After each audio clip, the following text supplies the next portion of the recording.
Birbhum portal.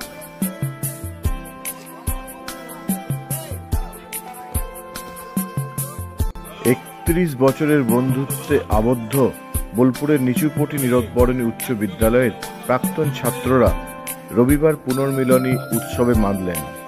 ১৯৯১ সালে মাধ্যমিক এবং ১৯৯৩ সালে উচ্চ মাধ্যমিকের ব্যাচের ৫০ জন বন্ধু দেশ বিদেশের বিভিন্ন প্রান্ত থেকে বোলপুরের মুলুকে একত্রিত হন পিকনিকের আনন্দে। বন্ধুদের কেউ এখনো বিজ্ঞানী, কেউ ডাক্তার, কেউ আইনজীবী, কেউ ব্যবসায়ী। পেশাগত ব্যবস্থা কাটিয়ে সবাই স্মৃতি রোমন্থনে দিনভর মেতে উঠলেন। আড্ডা, খাওয়া দাওয়া, গল্পে ভরা এই দিনটি সকলের জন্যই স্মরণীয় হয়ে থাকল। বয়সের সংখ্যাকে তুচ্ছ করে তাদের উদ্দীপনা এক কথায় নজর কাড়া।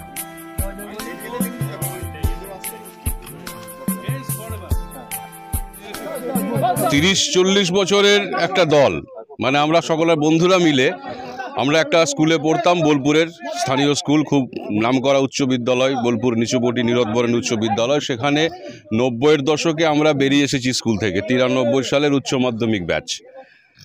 কাজেই আমাদের যে বাল্য বন্ধুত্বের জায়গাটা, সেটা মাঝখানে স্বাভাবিক কারণে ভাটা পড়ে গিয়েছিল। ভাটাটা পড়ে যাওয়ার যুক্তিসঙ্গত কারণও থাকে, প্রত্যেকের নিজের নিজের কেরিয়ার, নিজের নিজের সংসার, ব্যস্ততা ইত্যাদি।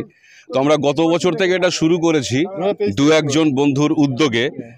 এটা আমাদের পক্ষে সম্ভব হয়েছে ২০২৪ থেকে, যে একটা দিন আমরা সারা বছরে পারতপক্ষে জানুয়ারি মাসে সকলে একটা দিন নিজেদের জন্য নিজেদেরকে উৎসর্গ করব। এবং সেখানে আমরা যারা এখানে আছি প্রত্যেকেই আমরা সেই ক্লাসমেট, কেউ ক্লাস 5 থেকে, কেউ ক্লাস 1 থেকে, কেউ ক্লাস 11 থেকে। কিন্তু আমাদের যে বন্ধুত্বের গভীরতা, সেটা নিজেদের সুখ দুঃখের যে মাঝখানে গ্যাপ পড়ে যাওয়া, এই সমস্ত কিছুগুলোকে একদিন এসে একটা কনফেশনের মধ্য দিয়ে আমরা যেন একে অপরকে আবার এই বাহুডোরে পাই, মিলন মেলায় একটা পরিণত হওয়ার সুযোগ আমরা খুঁজে নিয়েছি নিজেদের মধ্যে।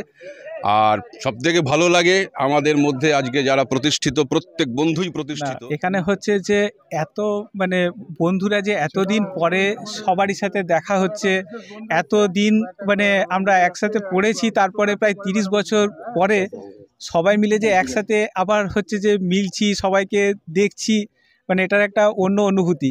এবং হচ্ছে আমি শুধু এটা মানে ফিল করব বলেই আমি এসেছি। আমি এসেছি ব্যাঙ্গালোর থেকে। এবং হচ্ছে আমি এসেছি শুধু এটার জন্যই যে সবারই সাথে এতদিন পরে দেখা হবে। সেই মানে স্কুলের বন্ধুদের যে মানে যে একটা মানে মহল ছিল, সেটাকে আরেকবার হচ্ছে যে ফিল, ঝালিয়ে নেওয়া, সেটাই হচ্ছে আমার আসার কারণ। এবং হচ্ছে যে মানে এর জন্য যে বন্ধুরা যে যারা এখানে থেকে সমস্তটাকে অ্যারেঞ্জ করেছে, মানে দারুণ একটা কাজ করেছে। আমার খুবই ভালো লাগছে। অবশ্যই অবশ্যই খুব ভালো লাগছে। তার কারণ হচ্ছে যে আজকে ৩৫ বছর পেরিয়ে গেল, তারপরেও এই ২০২৫-এ এসে ২০৩৫ বছরের আগেকার যে স্মৃতি এবং তারও আগেকার যে স্মৃতি, আমরা কেউ ক্লাস 5 থেকেই আমরা একসঙ্গে পড়াশোনা করেছি। মূলত 91-এর মাধ্যমিক এবং 93-র উচ্চ মাধ্যমিকের ব্যাচ, নিচুপটি নীরদবরণী উচ্চ বিদ্যালয়। এখন আমরা প্রত্যেকেই প্রতিষ্ঠিত। তবে আজকের দিনে একটা জায়গায় খারাপ লাগার, সেটা হচ্ছে এখানে এসে জানতে পারলাম যে আমাদের মধ্যে কয়েকজন বন্ধু আজ আমাদের মধ্যে তারা নেই। তবে তাদের জন্য যেমন মনটা ভারাক্রান্ত হলো, কিন্তু আমরা চাইছি একটা অ্যাসোসিয়েশন তৈরি করতে। অ্যাসোসিয়েশন ছাড়া কেউ বাঁচতে পারে না, এবং তার জন্য আমরা চাইছি আমরা যারা বন্ধু আছি সেই ১৯৯১ এবং ৯৩-এর যে ব্যাচ, সেই ব্যাচকে নিয়ে আমরা একটা খুব সুন্দরভাবে একটা টিম তৈরি করে নেব। এবং আগামী দিন আমরা যতদিন বেঁচে থাকবো, আমরা চাইবো যে আমাদের বন্ধুত্ব অটুট থাকুক। আমি কিছুই করিনি, আমি আগেরবারও বলেছিলাম আমি সুতোর কাজটা করেছি। মানে আমাদের এই বন্ধু নামক যে সমস্ত ফুলগুলো আছে এখানে, সত্যি তারা ফুল, হ্যাঁ, এবং তাদেরকে একটা সুতোর মধ্যে বাঁধাই হচ্ছে আমার কাজ। এটা বাঁধতে সক্ষম হয়েছে আমাদের এই বন্ধুদের জন্যই, কারণ তারাই বিভিন্ন বন্ধুর কন্ট্যাক্ট নাম্বার দিয়েছে। আমি মাঝখানে একটা জোকস হিসাবে লিখেছিলাম যে আমি যেহেতু কর্মক্ষেত্রে বা কর্মজীবনে মানে গবেষণাগারে কাজ করি, তো আমি লিখেছিলাম যে অনুপরমাণু খুঁজতে যতটা কষ্ট না হয়, সত্যি বন্ধুদের খুঁজতে আরও যেন বেশি কষ্ট হয়েছে। খুঁজে বের করেছেন তো আপনি। এবং এই খুঁজতে পেরেছি কারণ আমাদের বন্ধুদের সহযোগিতায়। আর বন্ধুদেরকে তো ধন্যবাদ বা থ্যাংক ইউ বলা যায় না, তবুও কিছু না বললে নয়। এই আমার ডান দিকে যে বন্ধুটি আছে, মানে আমরা যারা কিছুক্ষণ পর আসছি, ঘুমিয়ে আসছি, আমরা যারা আরাম করে আসছি স্নান টান করে, এবং এসে যে খাবারগুলো খাচ্ছি বা এনজয় করছি, that is because of Ajay Kumar Samanta. তো অজয়ের জন্য একটা মানে একটা এবং এখানে যে পিকনিক করছি, এখানে তো পিকনিকটা এবং এই যে অনুষ্ঠানটা পুনর্মিলন অনুষ্ঠান, কতটা আমাদের মানে আকর্ষণ বাড়াচ্ছে প্রতি বছর করবে? এবং আমাদের আকর্ষণ বলতে কি বলবো, যিনি আমাকে প্রশ্ন করছেন মানে ওই সীতার নাম জানকীর মতো হয়ে গেল আর কি।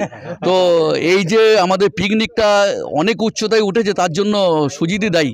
হ্যাঁ, সুজিতের কালো হাত এখানে কাজ করছে, কারণ গতবার আমাদের সুন্দর মুখগুলিকেও ও পত্রিকার মাধ্যমে প্রকাশ করেছিল এবং যে কথাগুলো লিখেছিল সত্যি অনুপ্রাণিত হয়ে যেন আমরা আবার দ্বিতীয় বর্ষে পা দিলাম। এবং আগামী দিনে আমি সুজিতকে বললাম যেটা ইচ্ছা আছে সেটা হচ্ছে আমরা আর এখানে করব না, আমরা বীরভূম জেলা ছাড়িয়ে আমরা বেরিয়ে যাব। তার কারণ বিভিন্ন গ্রামে গিয়ে দেখব যারা একটু মানে সমাজের যারা খেতে না পাওয়া মানুষ, অনাথ আশ্রম, বৃদ্ধাশ্রম, সেখানে আমরা গিয়ে যাব এবং তাদের সামনে আমরা একটা দিন পালন করবো আর কি। এবং আমরা আশা করি আমার বন্ধুরা এটাতে সহযোগিতা হাত বাড়িয়ে দেবে বলেই মনে হয় আর কি।